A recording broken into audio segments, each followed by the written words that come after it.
Hey everyone, welcome back and happy Wednesday. All right, guys, well, we have a lot to talk about, especially when you have one of the Kims entering the conversation when it comes to New Jersey. So, before we break into all of this, I wanted to say that one, thank you to everyone who joined us last night for Anchor Watch with Jason and Josh. It was so fun to have them back on, especially after 2 weeks off. And then two, we will be back tonight for our Real Housewives of Orange County after party on Up and Adam Channel 2. So lots going on. But let's jump into this, do all the YouTube things, smash the like button, show some love, and let's do the damn thing. Right? It's time for all your binge-worthy pop culture news. Welcome to Up and Adam. All right, guys. So I always love when a good Kim enters the chat when it comes to the Real Housewives of New Jersey because whether it's Kim D or Kim G, they always come in with something. Andy Cohen has even said before that Kim D, it's funny because she keeps herself so relevant and she does these podcasts and she's even done our YouTube channel a couple times. She does David Yontief's Behind the Velvet Rope. She speaks a lot on things that are happening behind the scenes, at least that she hears about in New Jersey. So sometimes she'll say, I heard what's about to go on at the reunion. And then you watch the reunion and you're like, oh, holy hell, how did you know that that was going to happen? So I love when a good Kim comes out with something to share when it comes to the show. And Kim G, well, we haven't heard from her in a long time, but she's coming out with something too. Amid the final episode of The Real Housewives of New Jersey season 13 reunion, friend of Kim G claimed that Melissa Gorga was 100% not the rat who turned in Teresa Giudice before her prison sentence. She said that she knows the person who did this and exactly how it went down, which is actually kind of crazy because now Kim G is saying Melissa isn't the rat, but Caroline Manzo claimed that she was in the room with the rat. Jacqueline was the one saying Melissa was the rat. So then if Caroline Manzo is claiming she's not the rat, and then you have Melissa Gorga, who is now being cleared of being the rat, Kim G saying she knows who the rat was and she knows how it went down, right? And then you have, what? Then who the f is the rat? Okay. All right. She said she knows the person who did this, so let's get back into it.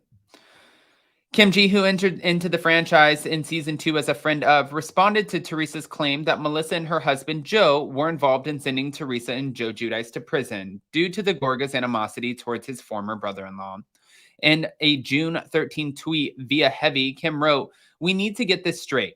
Don't give credit where credit's not due. It's all wrong. Melissa knows nothing about who reported Teresa." Oh. She also went on to say, "I know exactly who it was. Melissa certainly is 100% not the rat. The person who did this didn't even know her or had any affiliation with her.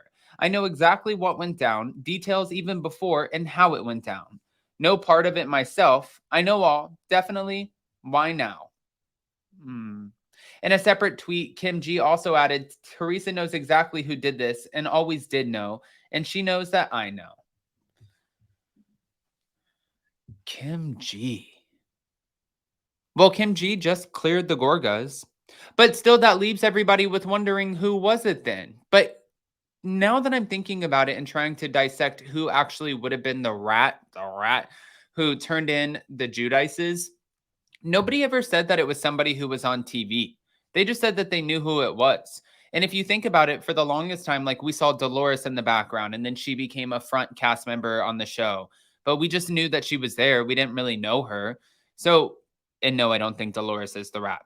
But I think that there might be a lot of people behind the scenes that are around the show that we might not necessarily know. And maybe one of the people was them. It's just like Vanderpump Rules. If you watch the Vanderpump Rules cast run around, they always have like 5 or 6 people with them that sometimes you might see a cameo from on the show. Most of the time you don't, but they're always with them. And then when they film, those people go to the side. They're usually at the same events, but you just don't see them on camera. This could be one of those situations. Maybe it was somebody even who had animosity because Teresa was on the show and they weren't. You never know. Kim stated in other posts that Melissa and Joe were innocent and Teresa's friend Jacqueline Larita isn't aware of what happened. Jacqueline does not know and was not involved at all. At one point, Kim hinted at the idea of returning to the show with Kim D to address what's being disputed, and she retweeted a post from Adam Barta, executive producer on The Dish, saying, "Imagine they brought both Kim G and Kim D to the Real Housewives of New Jersey. They haven't spoken in 12 years. They know everything about everything that is going on with the show right now, and they're related. Imagine that drama." And Kim G said, "Imagine," meaning, okay, let's do the damn thing. Kim G's like, "You want to bring us back? You want me on the show? You want some drama? You want some shit talking? We'll do all of it." All right, let's go over here to Dina Manzo for just a second, because there were a few things that I was kind of interested to see about Dina Manzo. I had Shaylee do a poll, but the reason I wanted to show this was because I thought, well, this is different, and I never would have expected that it would have came out that Dina Manzo would be purchasing a house like this.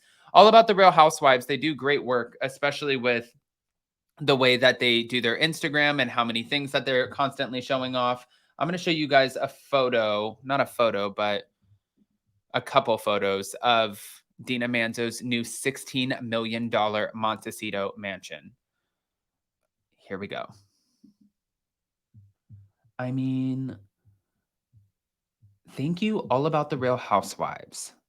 Look at this house. I always thought Teresa was the richest one on the show until Jackie Goldschneider showed up, which Shaylee and I were talking about this morning. And Shaylee put a poll up on our YouTube channel in our community tab asking, who do you think the richest Real Housewives of New Jersey, or well, Real Housewife of New Jersey is of all time? But now that I'm looking at this $16 million Montecito mansion, I'm like, this might be our girl. She might be the richest one of all time. I'm going to go ahead and stop sharing this. All right, guys. Well, there's a lot of drama here, but at the end of the day, in this drama, I don't know if you guys even heard about this too. Let me bring this up really quick because this came out on All About the Tea, or All About the Real Housewives. I'm sorry, All About the Real Housewives. Keep anonymous, please. I listened to your podcast and I'm a big fan. I know you were talking about John Fuda changing his last name and something else having to be behind the name change. There is more to the story. John was arrested and I think he tried to get it off his record, but you can still find it online. That's the real reason he changed his last name. He has been wanting to come on the show and didn't want it to be tracked back to him. I saw that he did a podcast. I saw clips of it on Instagram. I'll have to go back and check it. But he did a podcast and he was talking about why he changed his last name. I'll look more into that and maybe we'll save that for hot, messy topics. But right now, the Fudas have to be on the show a little bit longer for us to really get that much more into it. In the meantime, guys, go ahead and comment below. Let us know what you think. And more importantly, before you go, do all the YouTube things, smash the like button, show some love, and go to the comment section of this video. Click on the Real Housewives of Orange County after party tonight on Up and Adam Channel 2. Love you guys. Bye.